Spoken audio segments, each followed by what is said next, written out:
रावबो रायजोफ्रा गैया बेखायनो बिजेपियावसो बांसिन मेजरिटि बोनो हादों होनना बुंदों सार मा बुंनो बेलायाव नङा बेवहाय एसे बुजिनायफ्राव गोरोन्थि बुजिलायदों आसलते दा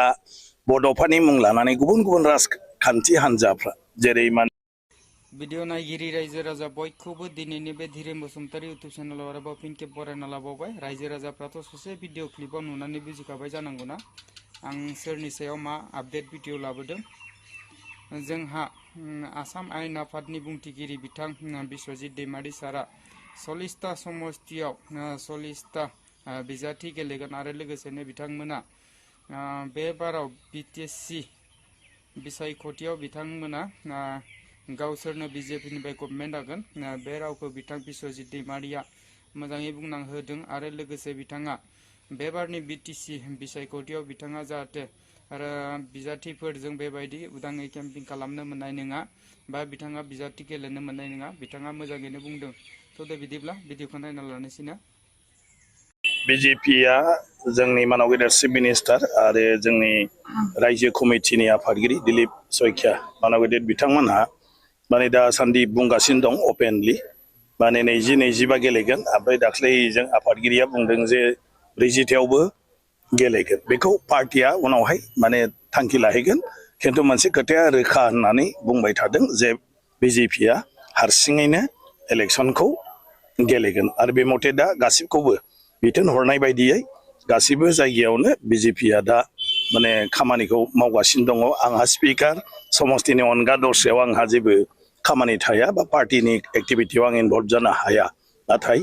माने पार्टिनि बिथोनखौ आंनि समस्तियावबो हरदों नालाय बे हिसाबै आङो मोनथिगौ आरो बे मथे बिजेपिनिफ्राय दा माने बड'लेण्डनि जि जानो गोनां बिसायख'थि बेनि थाखाय साखाफारा जागासिनो दङ बिटिसिनि जितु बिसायख'थि बेयावहाय नोंथांनिफ्राय गेलेनाय जागोन ना जाया आंनिफ्राय गेलेनाय जाया मोनसेया जाबाय पार्टियासो थांखि लागोन सोर सोर बेवहाय गेलेगोन आं अलरेडि आसाम आयेन आफादनि माने बुंथिगिरि गतिके आङो बेवहायथ' गेलेनायनि खुनु बाथ्रा फैया अदेबानि माने गासैबो माने मा होनो समस्तियावनो बिजेपिया लासैनो माने बिजाथिफोरखौबो थि खालामो रायजोआ जुदि नागिरोबा बिटिसिआव गेलेनो थाखाय नोंथांखौ होमबानिया ना रायजो नागिरब्लाबोथ' बियो माने मा होनो पार्टिनि सायावसो थांनांगोन रायजोआ पार्टिखौ बुंनांगोन अब्ला पार्टिया निस्सय बेफोरो बिबेचना खालामगोन गतिके पार्टियाव जोङो थानाय हिसाबै जोंनि पार्टिया जिखि थांखि लाया आरो पार्टिनि हाइकमान्डनिफ्राय जिखि बिथोन फैया बेखौ जों मावनो थाखाय माने बाध्य जों मावनांगोन सासे पार्टि वार्कार हिसाबै आरोखि जुदि पार्टिया जुदि नोंथांखौ बिजाथि हिसाबै दैथायहरोब्ला समस्तिया मा जागोन सार नङा आं ओंखायनो होनदों बेथ' पार्टिनि सायावसो पार्टिया बे थांखियावनो फैयाखै दाबो आरो बेबायदिसिम दासिम बिजाथिनि सावरायनायानो फैथ'वाखै दा 40टा समस्तियाव बिजेपिया बबाव बिसायख'थि गेलेगोन बिनि सायावसो माने गासैबो जायगायाव मन्त्रि बिथांमोनखौ इनचार्ज होनानै दा बयखौबो लोगो हमगासिनो दं रायजो राजाजों लोगोसे बिजेपिनि मावथिफोरजों बिनि उनावसो थांखि फैगोन जे बबे समस्तियाव गेलेगोन आरो बे समस्तियाव सोर सोरखौ बिजाथि हिसाबै फसङोब्ला माने रायजो राजाफ्राबो माने मदद होगोन बेखौ नायबिजिरगोन चिफ जानायनि खोथाखौ बहुतखिनि बुंदों नङा बेखायनो आं होनदों बेवहाय सोरबा बुंनायजोंथ' जाया बे पार्टिनिफ्रायसो ओमफ्राय आं जाहैबाय आथिखालाव आसाम आयेन आफादनि बुंथिगिरि गतिके आसाम आयेन आफादनि सासे बुंथिगिरि जानानै आं आरो खुनु बिसायख'थिनि बेलायाव जेबो सावरायनायावबो आं बाहागो लानो हाया मोनसेया जाहैबाय आंनि पार्टिया जेराव आंखौ एथ' गिदिर मोनसे बिबानखौ होनानै दोनदों आरो बेखौनो आं खामानि मावगासिनो दंखायो बे बेलायाव आङो गुबुन बाथ्रा आंनि बेक्तिगतनिफ्राय साननायनि खुनु बाथ्रा फैया ओंखायनो गासैबो बिथिङानो पार्टिनि माने जिथु मा होनो थांखि बे थांखिनि सायावसो गासिबो जाजोबो दाख्लैनि मेलाव जों नुनो मोनदों नोंथांनि बिजेपि सरकारनि आफादगिरि दिलीप सयखिया बुंदों बिटिसि हालामाव होयो गोबाङानो दिनै उपेन्द्र ब्रह्मनि नामाव मोनसे प्रटेस्ट खालामदों बाट दिनै जा बिथांमोना बिदि खालामदों बिनि थाखाय रावबो रायजोफ्रा गैया बेखायनो बिजेपियावसो बांसिन मेजरिटि बोनो हादों होनना बुंदों सार मा बुंनो बेलायाव नङा बेवहाय एसे बुजिनायफ्राव गोरोन्थि बुजिलायदों आसलते दा बड'फानि मुं लानानै गुबुन गुबुन राजखान्थि हान्जाफ्रा जेरै माने रायजो दल बिथांमोनाबो माने